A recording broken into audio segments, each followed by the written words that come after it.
Hey, my friends, welcome to the Rainbow Rev Show. I am your host, Rainbow Rev, and we are talking about homosexuality 101, and class is in session, baby. So, why are we talking about this if I'm a reverend? Because if we can't talk about issues like sexuality and sexual orientation as sanctified church people, then what can we talk about?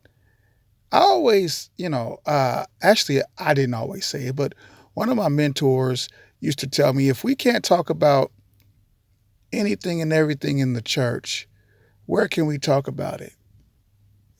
Because not only are we spiritual folks, we are also sexual folks. And these are issues that are impacting our community. So the more that we learn about certain issues, the less, I believe, the less opportunity for hate and misunderstanding that we will have in our community. So I'm gonna talk about this for a few days. I'm gonna break it down into little sessions. This first one is definitely looking at homosexuality 101, and we're gonna talk about sexual orientation. Now, before we get started with sexual orientation, if you support what we're doing here, I'm just living up to the name and living up to the mission that God's called me on, because spirituality there's a wholeness, and there's a wholeness to it. But if you support what we're doing here, there's the Cash App here. You can drop it, and you can you if your soul seems fit to do that. If finances are funny, honey, just drop some kind words for us and support. All right, so let's go. All right, many times when people talk about homosexuality, they get sexual behavior confused with sexual orientation. And so, not this time, but next time, we're going to talk about the difference between sexual orientation and sexual behavior. Sexual orientation is the romantic, sexual, and emotional attraction to the opposite, both sexes or no sexes, right? It is tied to intimate relationships, and it's essential for some people, an essential part of their identity, for some people. For others, it's just one part of who they are. And I've always been fascinated how a small part of who we are can cause people to be so angry and disrespectful and homophobic. That's why I got the name Rainbow Rev. Someone gave that to me as a way of embarrassment, because how could a straight minister support gay people? And so I took that banner, and we're going to use it for good, right? So, sexual orientation again is emotional, romantic, and sexual attraction. All right.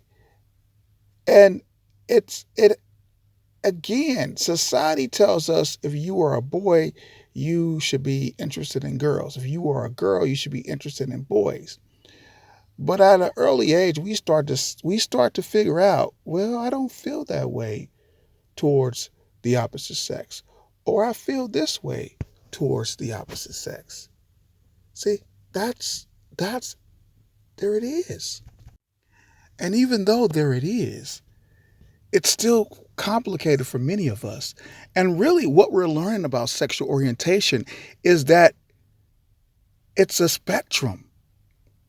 There's some people that go in and out of different sexual orientations, bi, or or hetero, or and it's about the person, right? It's an individual thing, and we're learning that. And when I say we learning that, and although I am a reverend, licensed and ordained, I'm also a professional social worker, and I kind of combine both hats. And my mission, my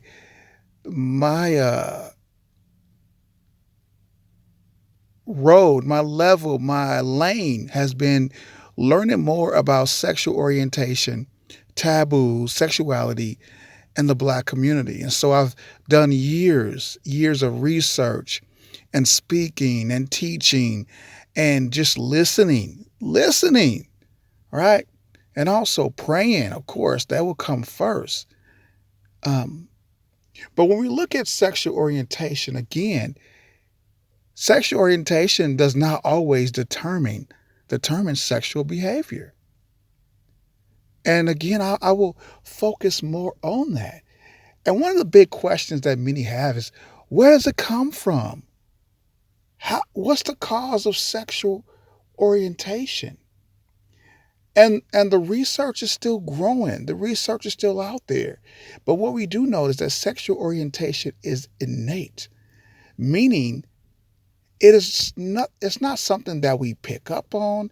It's not something that we can be taught. It's something already ingrained in us. And it could be a combination of both environmental and emotional, as well as hormonal or even biological factors. So again, there's much that we are learning about sexual orientation, but again, we know that it's neither chosen nor is it changed. And I'll talk more about if it can be changed or not next time. But right now, we're just talking about, and just to save you a little bit, it cannot be changed. But again, it goes back to that spectrum, sexual orientation as a spectrum. But again, the cause, it is not caused by how you raise your kids. It is not caused by sexual abuse. It is not caused by a lack of father or a mother. Now, behavior could be influenced by that, but not sexual orientation, which is a whole different thing. Because there are many people who are emotionally, sexually, and romantically attracted to the same sex, but they may engage in sexual activities with the opposite sex for pay or just because they want to, not because that's who they are emotionally or the gender they're emotionally and sexually, romantically attracted to. But the cause again, see, when we have this myth that sexual orientation is caused, that someone can be gay or lesbian based on how they are raised, that's a stigma. And you start having groups like, I forgot the guy's name, but it was the straight Black Pride movement. And they're saying, well, we're going to make sure that we, only have our kids watch this or do that. But let me tell you something, mom and dad.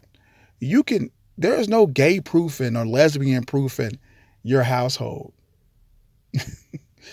What you will do is, if your child has anything but straight, you will start to alienate that child.